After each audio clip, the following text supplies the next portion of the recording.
Ahojte všichni, dneska já jsem udělala takový challenge pro mě, že já nakreslím semeno za 15 sekund, 1 minut a 3 minuty. Takže první uděláme 15 sekund.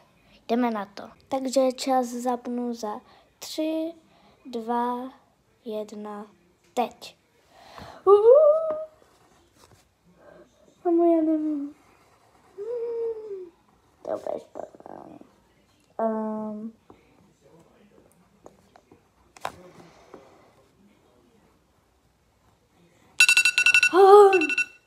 Tyjo, to jsem se zlekla. Ups. Oh. Takže to je ten výsledek. To je pár divně. To ucho. Proč to ucho? Proč to musí být to ucho? No nic, ale takhle to dopadlo. Je to docela mimo, ale alespoň něco jsem nakreslila, lepší než abych to bylo bílé, no.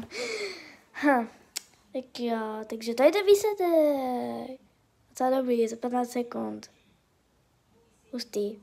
Tak jo, jestli chcete ještě jednou, abych jsem kreslila, tak dejte like na tohle video a dejte odběr, abych jsem kreslila za 1 minutu. A se boju, že umím hezky kreslit. To bylo za 15 sekund. Neumím ani nakreslit ucho takové velké, jo.